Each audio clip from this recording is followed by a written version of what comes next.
All right, folks, welcome back to another edition of In Conversation. This one is short, but it is very sweet because I have a guest on the program with me today who really needs no introduction, but I'll do it anyway. She loves to hear it. Olympic gold medalist, Olympian, one of the icons of Canadian women's hockey, Marie-Philippe Poulin, who, by the way, just scored another game-winning goal. I got to talk to her about that. She just does that all the time for Canada, but she joins me to talk about her career, the Olympics, and Kraft Hockeyville. So, Marie, thanks for the time. How are you? Good. How are you? I'm doing well. We have a mutual acquaintance, so I want to begin it with this. And you're probably thinking, okay, I can see your head. Who do we know that we both know together? So I'm going to date myself, going way back many years to grade 6, and this is a long time ago. My homeroom teacher was a man by the name of Mr. David Jenner, who just happens to be the father of Brianne Jenner, one of your Of teammates. So course. yeah, just if you see her, whenever you see her again, just let her know that I said hi to her. I've had her on a few times. I sure will. The Olympics, we'll talk about Kraft Hockeyville in a second, but Brianne had a great tournament, of course, Canada and you as well. It was absolutely amazing to see. You've been down this road before. You played in the Olympic Games before. You've scored these game-winning goals as well. Does it get old, or is it always just something different and the outcome you hope is going to be the same, which is the goal? Obviously, every Olympics are really unique. Every experience always different, but this one around was quite special. The group we had was so much fun. It was obviously a 4-year process where we put so much work. Like it was so different with the pandemic.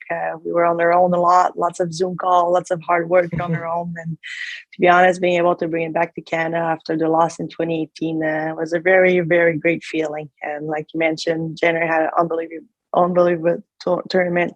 We had a great tournament as a whole. Everybody contributed, and to be honest, that one felt very good. You've come a long way, and I believe I was reading a bit about you back in 2002. I believe you were 10, and you watched the Olympics, and at that time, something just hit you. You became inspired by that and by women's hockey. Can you take me back to that moment, if you can remember, and kind of the path that you then went on after that 2002? Yeah, I think 2002 really opened my eyes, really sparked my dream at that moment. I really remember watching these ladies during that gold medal game where there were so many penalties for Canada. And you could see, I remember Gina Hefford goal at the end of the second period where it really changed the momentum. And Kim St. Pierre played unbelievable. And all these ladies really opened my eye. And I remember watching it. For them getting that gold medal on that blue line, and all of them were crying. And to be honest, I literally looked at my mom and said, why are they crying? They just won. And when I looked at her, she was crying herself. And I was like, okay. And she's like, one day you'll be there if you work hard. And to be honest, it kind of really sparked my dream, and they paved the way for a lot of us. And I knew one day I wanted to be part of that team. And obviously 2010 happened, and it happened really in a surreal way. So it was pretty awesome to share that with my family. And since that 2002, obviously, every girl's road is all different. I played with guys until I was 15. I had to move to Montreal to learn my English, to move to a women's hockey program, and obviously all of it happened. But every way is different. There's no perfect way, but as long as you put your head down and put the work in, anything is possible. Amazing. The word impossible, it's I'm possible. I always go by that model as well, just divide it up into two very quick ones. Back in 2015, you took the captaincy for Canada, and names like Hayley Wickenheiser, Jana Heffer, Jennifer Botterill, Carolyn Ouellette giving the captaincy to you. Was there an extra sense of pressure, or did you kind of think, okay, well, this is what I've worked for, and now the next step really gets going as I've got that C on my crest? Well, the way it happened was a huge honor, to be honest.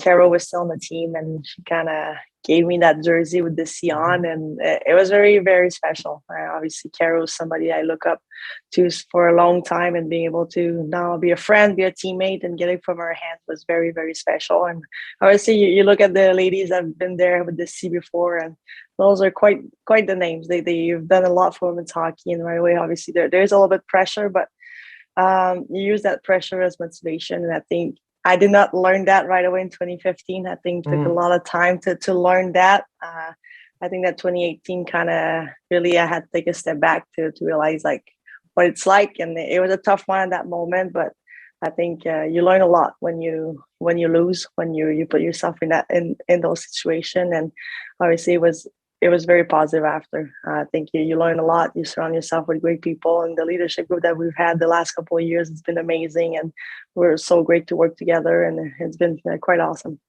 You're a great group. You talked about positive, and you talked about kind of coming together and refocusing the last 20 plus months for everybody, you included. No matter what you've been doing has been interesting, to say the least. I could use a lot more words than that, but interesting, and just keep it like that. So you're teaming up with Kraft Hockeyville, and this is trying to get, again, re-energize and put positivity back in these communities. And Hockey Marie, as you're part of this too, is a great way to do that. Yeah, I think Kraft Hockeyville is a great way to bring people back together. I think the last couple of years has been quite hard with the pandemic, but having that contest happening, having the community going back together, being able to nominate your local rink in order to maybe win that big prize at the end, to renew the rink, to renew the dressing room, to renew the ice. Anything is possible, but really Kraft Hockeyville, it's bringing community together, bringing them back together. And hockey, that's what it does. And for me, that's what all happened with my community back home in my local rink, where I started playing hockey, and all of it together. It really is close to my heart, and it's always fun to be part of those great campaigns. Yeah, and just furthering that point, it must be great for you, not even just with this campaign, but just being who you are. Because at one point you looked up to all these Canadian women's hockey players years ago when you were young. Now you have all these girls, and quite frankly, a lot of your teammates, I'm sure, looking up to you as well. How does that make you feel? It is very special. Didn't think it was gonna be like that, to be honest. When in 2002, when I would be able to actually play with these ladies I've watched on TV, become friends with them, and learn a lot from them. So every career is different, but pretty happy to have been part of this. It's such an honor to be able to represent your country at the highest level every day. That's what makes me wake up with a smile on my face, knowing that I can make a difference on those little girls' eyes. Obviously, for all of us, we take a lot of pride in what we're doing. And obviously, when you go to a rink and you see little girls with their eyes wide open and so excited to watch us, to see us, is something that is very rewarding, that's for sure. You were quoted not too long ago when it came to the women's game as saying, "We believe in it." There's been a lot of movement and a lot of growth in the game, but it still needs a lot more growth. And you're part of this campaign, not just Kraft Hockeyville, but also just growing the game. Where's the game at for you, and what else do you think needs to be done? Yeah, I think like the last Olympic, like obviously we just came back. Momentum is right there. I think a lot of people watched it. I feel it's a 4-year recurrence where people watch it. They're very exciting. There's a lot of momentum towards women's hockey, and we've got to change that to every year. Every year there's excitement towards women's sport, women's hockey. And for us, it's really creating that league. We know we're right there. It's coming up very closely. We got to keep being patient. Every great thing takes patience. But obviously, we created that PWHP association where the best players are all together from Canada to the US.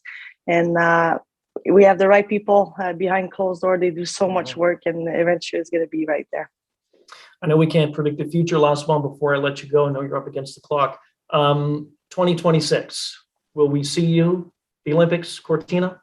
Hopefully. I would love to be there. I think I still love what I'm doing. I still love playing hockey, and I'll go one year at a time, but I sure still love it a lot. You're amazing, and you have a lot more to give too. You've given so much. Appreciate this so much. You're an icon for Canadian women's hockey, and great stuff too to be involved in Kraft Hockeyville. So thanks for the time today. I appreciate it. Well, thank you so much.